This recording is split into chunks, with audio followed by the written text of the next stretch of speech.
Bonjour chers amis.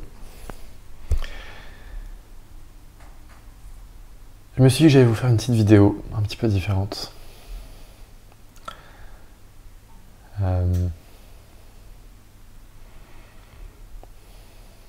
Après ma méditation d'hier avec mon enseignant, Adyashanti, je peux vraiment maintenant plus voir ce pur écran, on va dire, de conscience.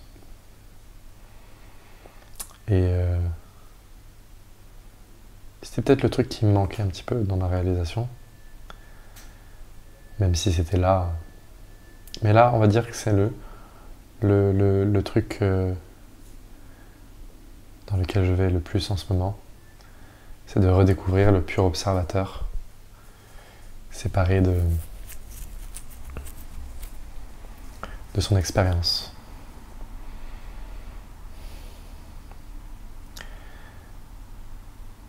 Et ensuite, après cette méditation-là, m'est venue aussi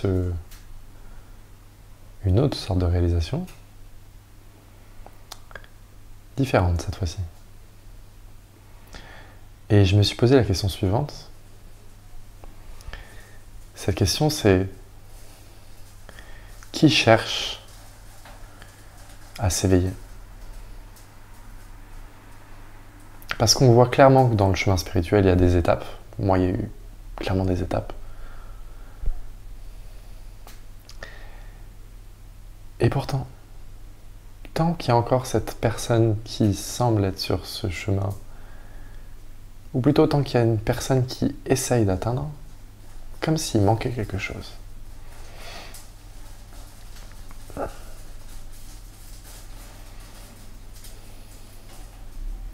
Donc une bonne question qu'on peut se poser cette semaine, une bonne investigation que vous pouvez garder avec vous dans votre cœur, en plus de vos pratiques.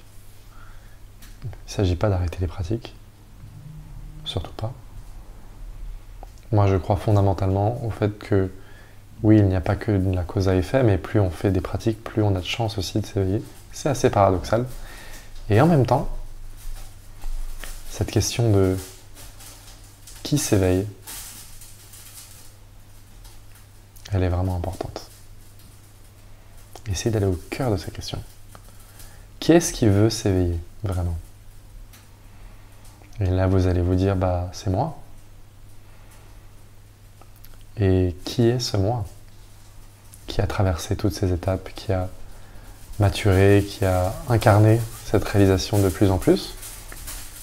Je ne nie pas du tout les étapes, elles existent.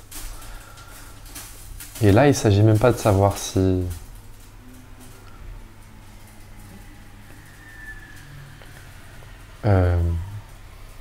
comme certaines traditions disent, la manifestation c'est un rêve, vous êtes juste le pur observateur. Je vois la réalisation dans ça et l'importance qu'a ça, mais là je ne parle pas de ça. C'est encore autre chose, c'est qui est cette personne qui cherche à s'éveiller? Et rester avec cette investigation. Est-ce qu'on peut faire nos pratiques sans avoir le sens de c'est moi qui pratique? Est-ce qu'on peut faire nos prières, nos méditations, nos investigations sans aucun sens de vous allez atteindre un jour quelque chose? Est-ce que c'est possible? Eh bien, le cerveau humain vit dans la dualité, donc c'est un peu complexe, mais c'est possible. C'est possible de pratiquer,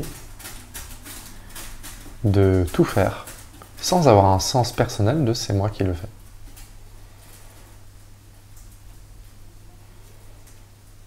Et ça peut être le dernier truc qui manque.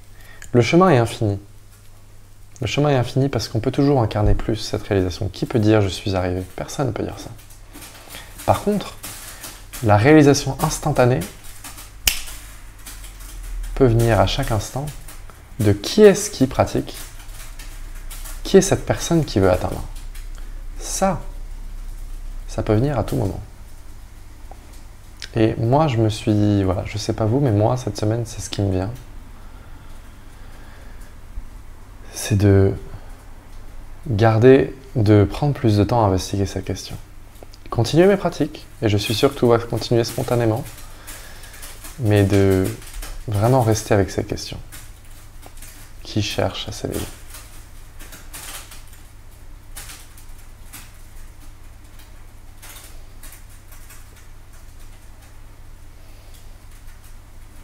Et le mental va dire, bah, c'est moi, t'es bête ou quoi? Ouais, c'est toi, mais toi, c'est quoi? À part une image que tu as de toi-même, que tu essaies de maintenir peut-être. Qu'on essaie de maintenir. Ah là, je suis dans un état très élevé, je suis complètement libéré, il faut que je le maintienne. Qui est cette personne qui veut maintenir, tu vois?